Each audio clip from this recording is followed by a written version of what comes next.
What is up, guys? Welcome back to the Bull Combo. I hope you guys are doing great. I hope you're having a fantastic day. It's another week down in the Metaverse, and that means another week's worth of Metaverse news to talk about. But before we jump into that, if you guys enjoy the content I cover here, if you enjoy blockchain-style conversation, virtual land, or Metaverse-style videos and content, definitely consider subscribing to the channel, guys. Based off of the analytics I've looked at so far, it looks like about 50% of the people that watch this specific video usually aren't subscribed. So if you find yourself coming back for more, if you find yourself continuously watching this every week, consider subscribing to the channel. I promise I'm not going to bombard you guys with a bunch of ridiculous nonsense. Just want to make sure you guys see the content that you care about. So if you care about it, subscribe. If you don't worry about it. So this week we're going to start things off with Earth2. Last week, they released the Jewels function onto the website. And then shortly after that, they made an announcement basically giving a brief overview of the Jewels feature, as well as talking about some new features that are expected to be implemented over the course of the next coming weeks. Things that were mentioned included Essence, Hollow Buildings, and Ether. What those things mean exactly, I'm not honestly sure. I suppose we'll just have to wait and see. Probably the biggest portion of the announcement was that they're beginning to work on an API and an SDK.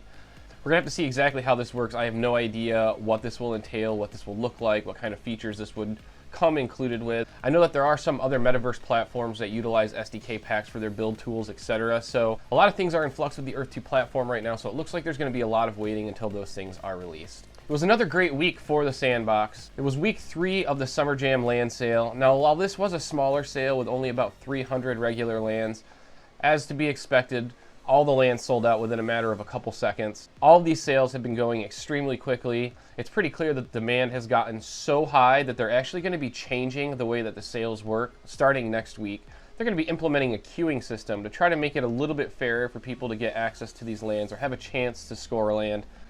Not to be outdone by the land sale, the Sandbox went ahead and announced a partnership with Skybound Entertainment. Now, some of you might not know who Skybound Entertainment, but you probably know the brand that they manage, and that is The Walking Dead. So with this partnership, they are bringing the Walking Dead characters and assets into the Sandbox Metaverse. Guys, I think this is a really big deal. The Walking Dead's a very, very large and successful brand. To see the Sandbox partnering with another large brand like this, just another reason to get excited about it. Skybound Entertainment is joining an ever-growing and rather impressive list of partners that include Deadmau5, Avenged Sevenfold, Atari, Roller Coaster Tycoon World, The Smurfs, Zedrun, Gordon Ramsay's Hell's Kitchen, and many more. Also, just a reminder that they're currently running the pool party themed voxel edit contest, so if you're good at designing things in vox edit, definitely recommend getting there and submitting something. They're also running a 1-week land design competition. The land design competition rules for this week are using one land divided into 4 equal biomes and building the entire experience with just default assets. So it's a 1-week land build competition. If you can follow those rules, you submit your entry on the 12th, I believe, is the last day. And then they're going to be picking the winners. I believe the winner's going to win 700 sand, which is really cool, and just another way that they're giving back to the community. I'm actually working on an entry for this right now. I'm grinding it out. I think the idea is really cool, and I just can't wait to submit it, and I can't wait to see all of the other submissions and entries as well. VEVE had their Ghost Trap drop this week, which, as to be expected, sold out in a matter of seconds. The Ghost Trap collectible is added to a very short list of collectibles in VEVE that have additional interactive features built in on top of just the general collectible. So, as with the DeLorean previously that had the animated actions in the car, or the doors that opened, or some of the other animated or interactive collectibles that they have, this specific collectible allows you to interact with the foot pedal, and in which case it turns on the Ghost Trap. It sounds like it's even possible the Ghost Trap will be able to interact with other collectibles, maybe other ghost-themed collectibles. I don't know how hard that would be to implement, but the way they announced it seems to hint at the potential that that's something that's going to come down the road. I think that's really cool. I think the interactiveness and the integration that the VEVE collectibles have is very impressive. I think they have something really cool going on. I know I'm a big fan of it. I know my little one's a big fan of it. She thinks the collectibles are cool. And speaking of my little one, they actually just announced a partnership with LOL. So if you've ever seen the LOL surprise dolls or any of the LOL toys that are out there, I think this is going to be a big draw for people that have young children. Kids really seem to gravitate toward LOL collectibles, so I think this is really just another addition to a really robust set of partners that VEVE has developed over the last year or so. VEVE went from being very, very obscure and kind of a niche market to being very well known in only a few short months, and I think that's just a sign of things to come for the platform. So I'm really excited to see what other announcements we get, whether they're drops we get, whether they're partnerships they develop, and we're just going to keep an eye on VEVE. Decentraland has its first music festival occurring this weekend. To the Moon Music Festival will be hosted virtually and live on the Ethereum blockchain. It'll be the first official music festival in Decentraland, and it will be occurring this Sunday. The project is basically a collaboration between several community members in the NFT space, a collaboration between NFT marketplace Known Origin, NFT agency Bear NFT, and the Illumino NFT Collective. This is actually the second virtual festival or virtual concert that I've covered in a few weeks on the Metaverse update. I think that virtual concerts are definitely going to be a very big thing in the near future, and I really can't wait to see what other types of virtual music experiences these platforms roll out with. As you guys probably know, I'm a massive fan of music, and I think any way in which you can experience music is beneficial. So I think virtual concerts are just another medium for fans and artists to interact and share those experiences together, and I'm really excited to see what other kinds of options come out here in the near future. Roblox recently announced their partnership with Sony Music. This will allow them to bring Sony music artists' music into their platform. This comes pretty much on the heels of a $200 million lawsuit that Roblox was hit with for music copyright infringement. Now, it's no secret that a lot of the platforms that exist right now struggle with copyright issues. I mean, we obviously know that YouTube and Twitch more recently have been two that have really suffered from that, but there are other platforms that utilize music in various routes, and I think that not a lot of people think about a platform like Roblox, but it definitely is an instance where someone could create an experience and host a piece of music that they don't own the rights to.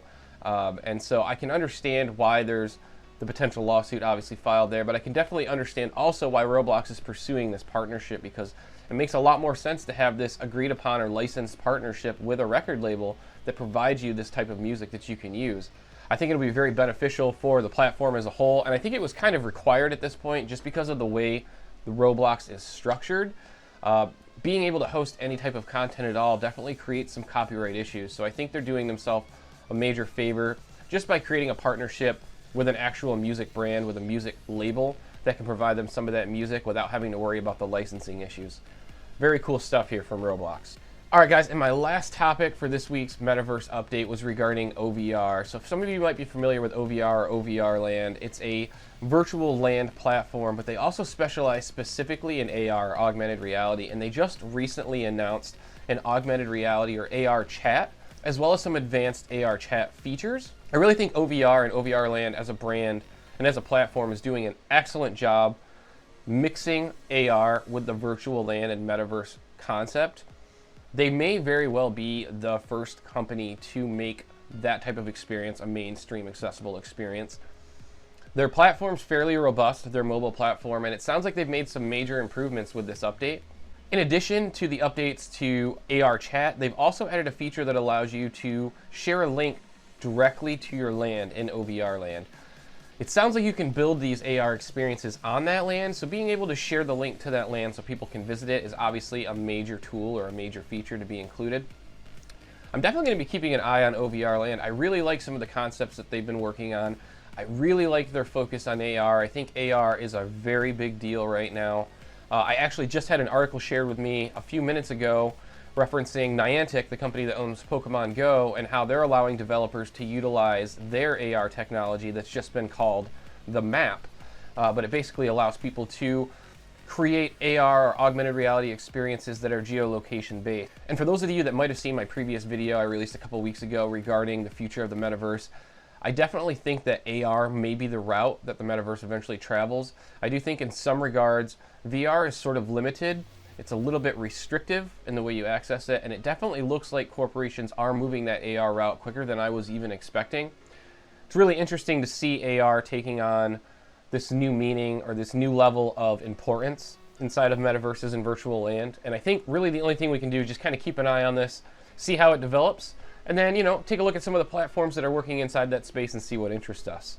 All right, guys, so that was all I had for this week. Some pretty interesting things to get to. I feel like every week there's really interesting stuff to talk about when it comes to the Metaverse Weekly Update. I've really been enjoying putting these videos together for you guys. So if you guys like this video, make sure to smash that thumbs up button. I would really appreciate the support. Other than that, guys, I want to thank you for checking out this video. I hope you guys have a great rest of your Friday. I hope you have an awesome weekend. And until next time, we will see you soon.